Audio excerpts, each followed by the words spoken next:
नमस्कार साथियों की फैक्ट में आप सभी का स्वागत है। उम्मीद करता हूं कि आप सभी लोग बेहतर होंगे। सभी सनातनी और राष्ट्रवादी भाई बहनों से अपील रहेगी कि चैनल को सब्सक्राइब कर लीजिएगा, वीडियो को लाइक करिएगा और अधिक से अधिक लोगों तक शेयर कर लीजिए। दोस्तों, हम लोग बात करने वाले हैं चीफ जस्टिस डीवाई चंद्रचूड़, जो अब रिटायर हो चुके हैं। आज 11 तारीख है। आज नए चीफ जस्टिस शपथ ले लेंगे। लेकिन चीफ जस्टिस डीवाई चंद्रचूड़ की बात करना क्यों जरूरी है? बहुत लंबे समय बाद एक लंबे चीफ जस्टिस के तौर पे डीवाई चंद्रचूड़ साहब रिटायर हो गए। लेकिन मिलार्ड रिटायरमेंट के स्पीच में जो कुछ कहे और जो कुछ उन्होंने किया अपने कार्यकाल में, चाहे वो 10 साल का उनका जो कार्यकाल रहा उसकी बात कर लीजिए, या खासकर जो चीफ जस्टिस का कार्यकाल रहा उनका, उसकी बात कर लीजिए।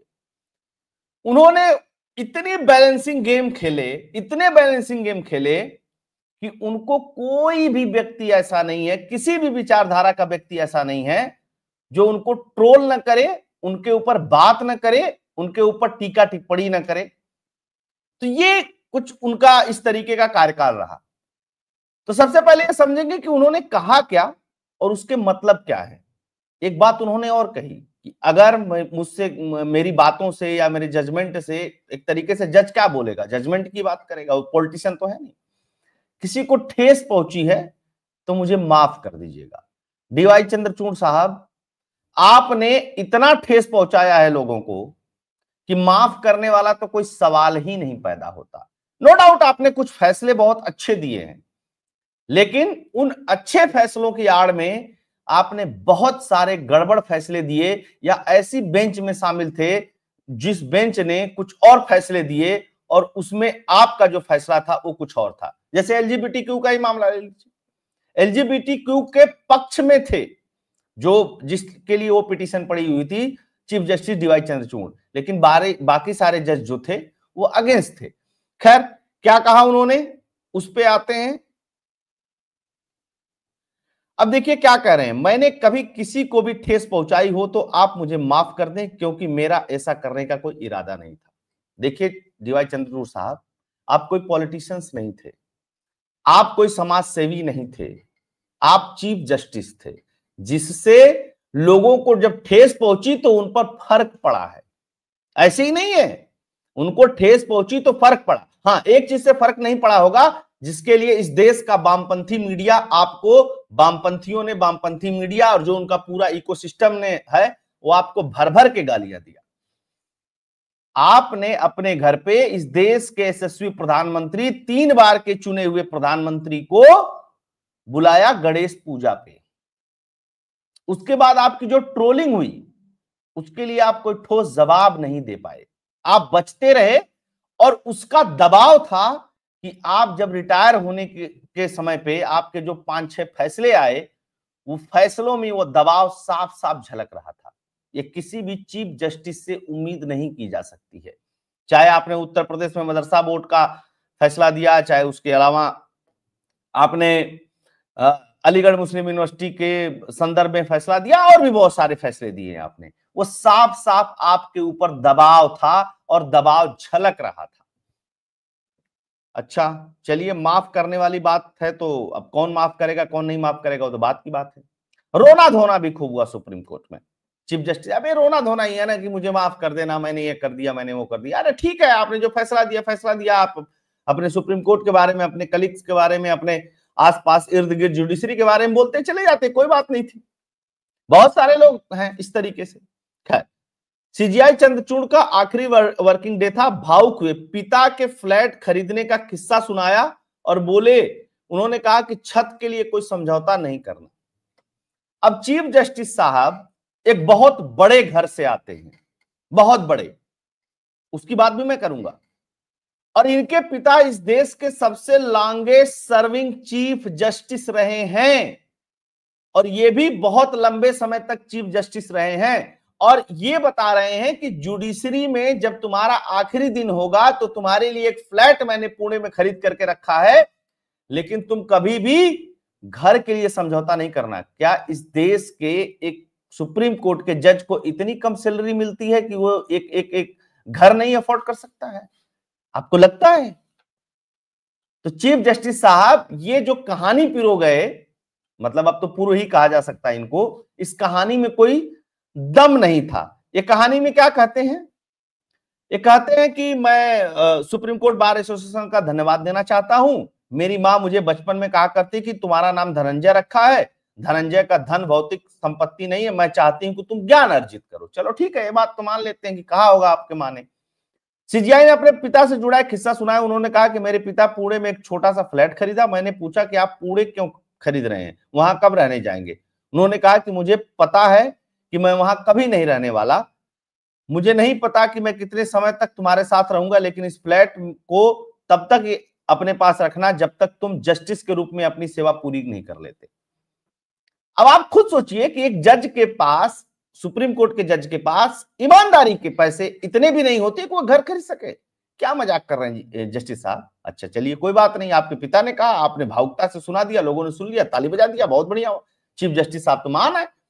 अच्छा, मैंने पूछा ऐसा क्यों? तो उन्होंने कहा कि अगर कभी तुम्हें लगे कि तुम्हारी नैतिकता या बौद्धिकता ईमानदारी से समझौता हो रहा है, तो मैं चाहूंगा कि तुम्हें यह पता हो कि तुम्हारे सिर पे छत है। मेरे पिता ने कहा कि वकील या जज रहते हुए कभी भी ये सोचकर अपने उसूलों से समझौता मत करना कि तुम्हारे पास अपना घर नहीं है।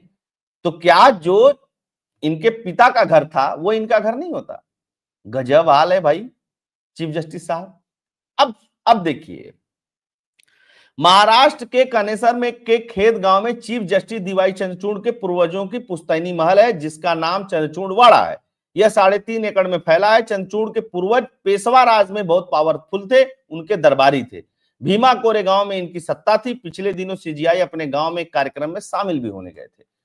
अरे 3.5 एकड़ की हवेली तो आपकी वहां पड़ी हुई है, तो आप इसी से अंदाजा लगा सकते हैं कि आप पेशवा के दरबारी थे, तो आपके पास कितनी धन संपत्ति होगी, पीछे पुश्तैनी कितनी होगी। तो ये फ्लैट वाला किस्सा जो डीवाई चंद्रचूड़ साहब का था, वो उसमें कोई दम नहीं था। वो एक ऐसी मतलब एक इस तरीके का किस्सा था जो अटेंशन पाना चाहता था सिर्फ। अच्छा, सीजीआई डीवाई चंद्रचूड़ के विदाई समारोह में भावुक हुए जस्टिस संजीव खन्ना बोले, उच्चतम न्यायालय में एक खालीपन सा आ गया है। अब ये जो संजीव खन्ना साहब हैं, ये आज सीजीआई बन जाएंगे, भारत के चीफ जस्टिस ऑफ इंडिया बन जाएंगे भारत के, और ये 6 महीने तक अपने पद पे रहेंगे। लेकिन चीफ जस्टिस डीवाई चंद्रचूड़ को सिर्फ हिंदुओं ने नहीं, जिसको लोग तथाकथित राइट विंगर कहते हैं, राष्ट्रवादी लोगों को नहीं, राष्ट्रवादी लोगों ने नहीं, इनको सबने, वामपंथियों ने खूब रेला, जिसका मन आया सबने रेला, क्योंकि आपके फैसले ही कुछ इस तरीके से थे। इसीलिए कहा जाता है कि ना आप इधर के रहे ना उधर के रहे। चीफ जस्टिस ने एक बार एक बात कही थी कि मैं इधर उधर का नहीं हूं, राइट लेफ्ट नहीं हूं, मैं सेंटर का हूं। आप सेंटर में रहते हुए भी राइट और लेफ्ट दोनों से गाली खाने वाले एकमात्र चीफ जस्टिस रहे। हालांकि उन्होंने इस पे भी एक बोने वाला जज हूं। मैं इस पूरे सिस्टम में संभवतः सबसे अधिक ट्रोल किया गया। अब ट्रोलर लोग क्या करेंगे? देखिए भैया, आपको कोई ट्रोल नहीं कर रहा था, कोई इंटरेस्ट नहीं आपको ट्रोल करने में। ट्रोल किया जा रहा था सुप्रीम कोर्ट के एक जज जिनके फैसलों में बायसनेस दिखाई दे रहा था। ट्रोल किया जा रहा था इस देश के चीफ जस्टिस ऑफ इंडिया को। संजीव खन्ना साहब भी ऐसे फैसले देंगे तो वो भी ट्रोल होंगे, तो कोई नई बात नहीं है और नई कोई अनोखी बात है। लेकिन ये उसमें भी अपनी शान समझते थे कि हमको बहुत ट्रोल किया गया, या तो रो रहे थे यार देखो भाई हमको बहुत ट्रोल किया गया तब भी हमने ऐसा किया, या तो ये कहना चाह रहे थे कि मैं बहुत महान हूं इसलिए मैं बहुत ट्रोल हुआ, जबकि ऐसा कुछ भी नहीं है। आपको एक चीज और दिखाता हूं, इनके बारे में क्या क्या लोग ओपिनियन बनाए हुए हैं, क्या क्या बना रहे हैं। देखिए, लेफ्ट विंग क्या कह रहा है कि इतिहास सीजीआई चंद्रचूड़ को इस बात के लिए याद रखेगा कि उन्होंने उमर खालिद और शर्जील इमाम को सालों तक बिना जमानत के जेल में सड़ने दिया। ठीक, सीजीआई ने क्या कहा था? सीजीआई प्रचारक हो गए हैं, भारत उपदेश प्रधान देश है। अर्नब गोस्वामी याद रहे, उमर खालिद को भूल गए। नागरिकों को कारवां में सीजीआई की रिपोर्ट जरूर पढ़नी चाहिए। कारवां में चीफ जस्टिस ऑफ इंडिया को लेकर के लेफ्ट विंग ने जो कुछ छापा है वो आज तक भूतो न भविष्यति। मतलब वो चीफ जस्टिस को इस देश का विपक्ष बनाना चाहते थे और इस बात को ऑफिशियली कहा है लेफ्ट विंग ने, वामपंथियों ने कहा है ऑफिशियली। वामपंथियों की एक खासियत जान लीजिएगा, वामपंथी क्या करते हैं, वामपंथी सारे अपराध करेंगे और संविधान और डेमोक्रेसी की आड़ में जाकर के छिप जाएंगे और फिर आप कोई अपराध बोध कराएंगे और आपसे ही फिर वो पाप कराएंगे। यह वामपंथियों की चाल होती है। ठीक, कारवां में इनके ऊपर रिपोर्ट छप गई, बड़ी सी रिपोर्ट की, ये किया तो ये क्यों नहीं किया, वो किया तो आधा फैसला नहीं दिया, तो पूरा फैसला नहीं दिया, ऐसे फैसला नहीं दिया, वैसे फैसला नहीं दिया, दुनिया भर की चीजें, चाहे इलेक्टोरल बॉन्ड हो, चाहे वो ईवीएम हो, सब पे। खैर, अब एक चीज और देख लीजिए, कहा क्या था सीजीआई ने। उमर खालिद की बेल में देरी पर पूछा सवाल तो सीजीआई बोले एक मामले पर आलोचना शुरू हो जाती है, जबकि मैंने अर्नव गोस्वामी से लेकर के जुबैर तक, मतलब A to Z तक जमानत दी।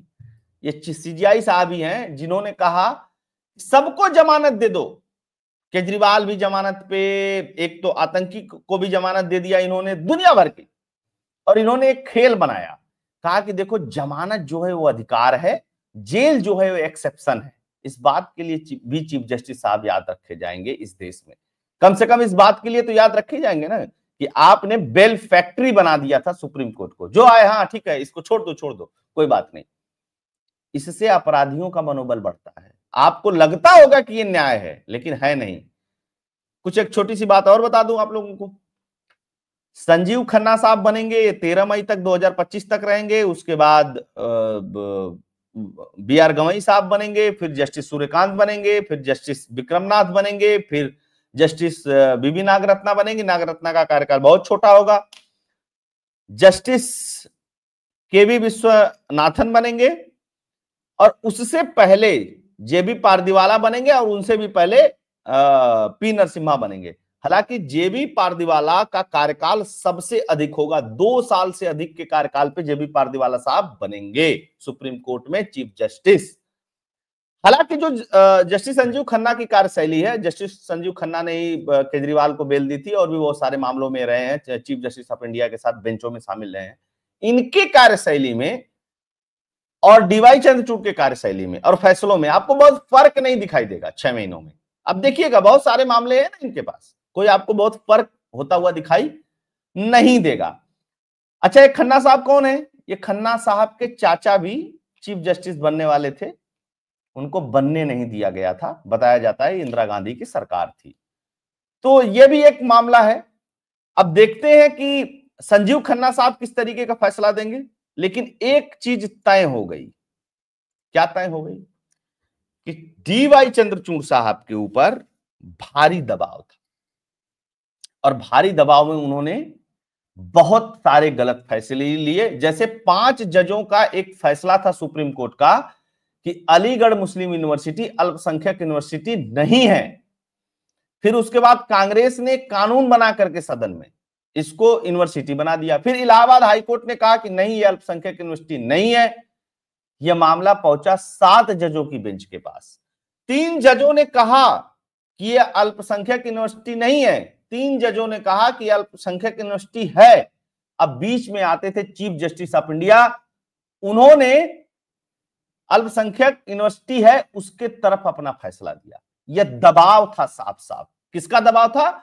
जब राम मंदिर के फैसले पर इन्होंने एक मीडिया में वक्तव्य दिया था कि मैंने भगवान के भरोसे वो फैसला दिया, तब इनको बहुत ट्रोल किया गया था। अच्छा, कानून के हिसाब से नहीं, भगवान के भरोसे फैसला दिया था। और उसके बाद ट्रोल किया गया जब ये राम मंदिर दर्शन के लिए गए चीफ जस्टिस DY चंद्रचूड़ साहब, तब भी इनको ट्रोल किया गया। इसी सब चीज का दबाव था इनके ऊपर। हालांकि इनके दोस्त बड़े व्यथित थे इनकी उम्र को लेकर के।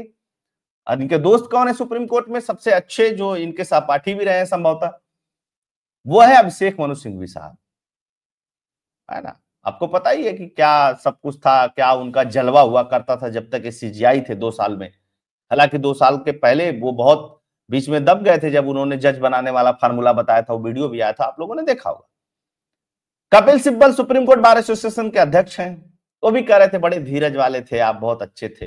कपिल सिब्बल बहुत खुश होंगे कि चलो भैया गए, ये हमको हमेशा रेल देते थे। खैर, एक चीज और मैं आपको बता दूं, चीफ जस्टिस ने एक शेर पढ़ा। शेर क्या पढ़ा कि मुखालिफ से मेरी शख्सियत संवरती है, मैं दुश्मनों का बड़ा एहतराम करता हूं। मुखालिफ नहीं होता है, मुखालिफत होता है वो शब्द। मुखालिफ का मतलब हो गया दुश्मन और मुखालफत का मतलब हो गया विरोध करने वाला। तो विरोध करने वाला जरूरी नहीं कि दुश्मन है। खैर सीजीआई साहब कोई शायर नहीं है तो मैं कुछ कहूंगा नहीं, उस पर टिप्पणी नहीं करूंगा, लेकिन शब्दों का चयन सुप्रीम कोर्ट के एक चीफ जस्टिस को बहुत संभल करके करना चाहिए। 2 बार आपने दुश्मन दुश्मन करके शेर की तो रेड़ मार दी। खैर, एक और महत्वपूर्ण बात मैं आप लोगों को बताता हूं।